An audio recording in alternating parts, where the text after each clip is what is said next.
Hello, good morning. In the previous class, here we are understanding Langevin theory of diamidism, and in that Langevin theory we have four parts performed. So this is the last part of this Langevin theory of diamidism.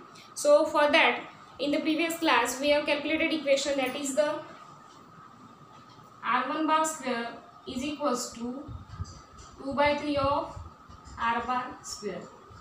Okay, and we have the equation, that is delta mu is equals to minus e square b z r1 bar square divided by 4m.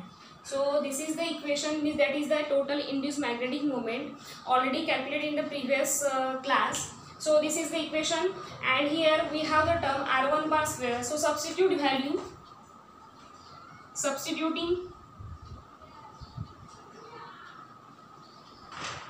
value of r1 bar square in equation, this is the third number equation, in equation 3. Okay, so therefore we get delta mu is equals to minus e square b here z, and value of r1 square, that is the 2 by 3 r bar square and divided by 4m. So after calculating this value, this 3 is the numerator, goes to numerator side. So therefore delta mu is equals to minus e square b z into twice r1 bar square divided by 12m. So this cancel, that is the 6. So therefore delta mu is equals to minus e square b z r bar square divided by 6m. So this is the change in magnetic moment. Okay, and here the r bar square. So this is the equation number 6. We have calculated 5 equations in the previous class. So this is the 6th number equation. So in that equation there is the z number of electrons. We are already situated z.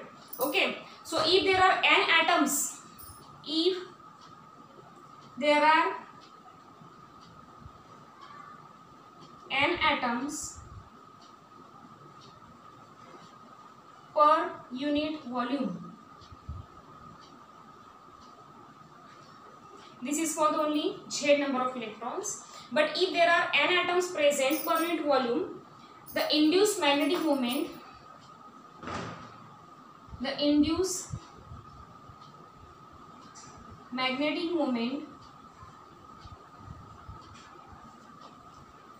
per unit volume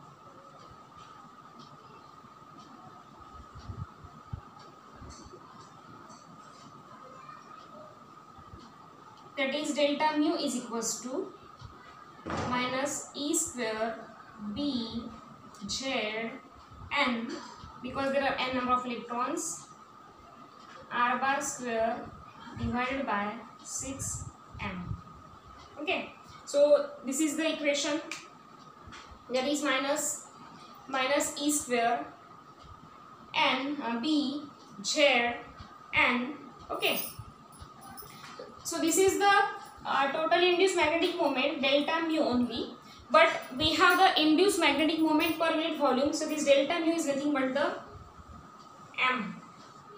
So therefore this is the n into delta mu, because there are n atoms present. This is for the one electron, means z number of electrons, but there are n atoms present per unit volume. So therefore this n into mu is equals to here n multiplied by this delta mu.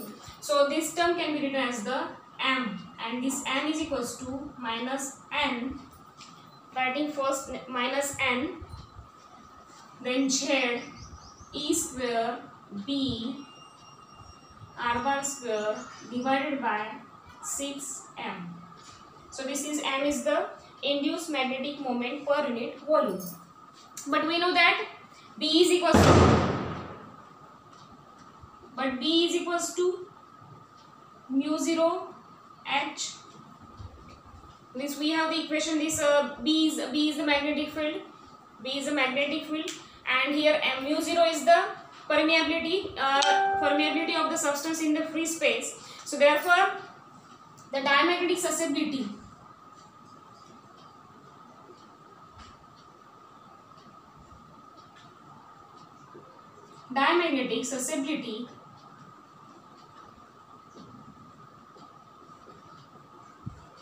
that is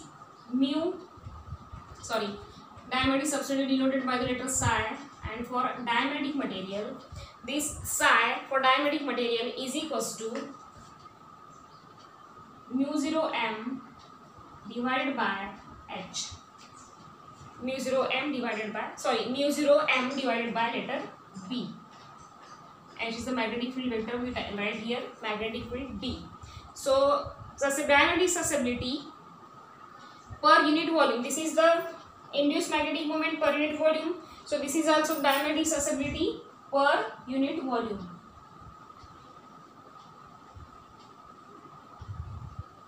So we can write here first expression, that is psi of di is nothing but the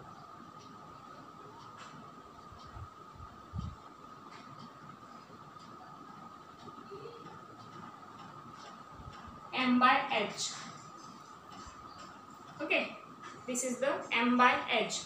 So this m is nothing but this value, and this h is nothing but the mu 0 by b. This h is equals to mu 0 by b. So we write here h is equals to mu 0 by b is nothing but this diamagnetic susceptibility per unit volume is nothing but the psi of di is equals to m by h. Okay, so therefore write the value, that is mu 0 value of m, that is minus of n z e square b r bar square divided by b. Okay, here mu 0 as usual, and this is the value of m. Here b and b cancelled, and here 6m.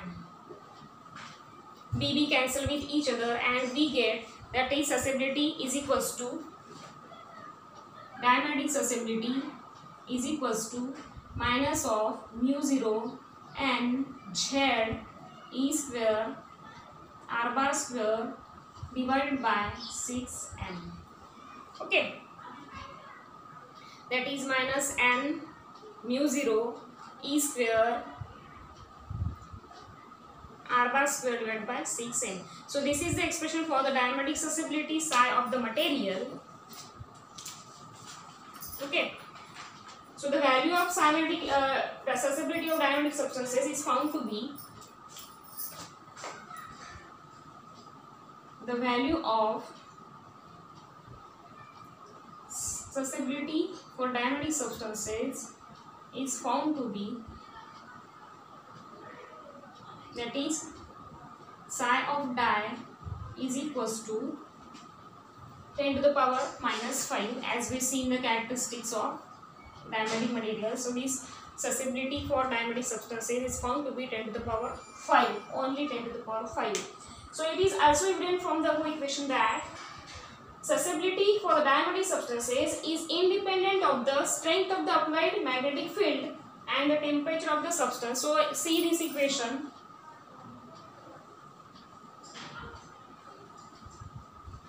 So in this equation there are present minus mu 0, n is the number of atoms per unit volume, z is the number of electrons, e is the charge on electrons, r is the mean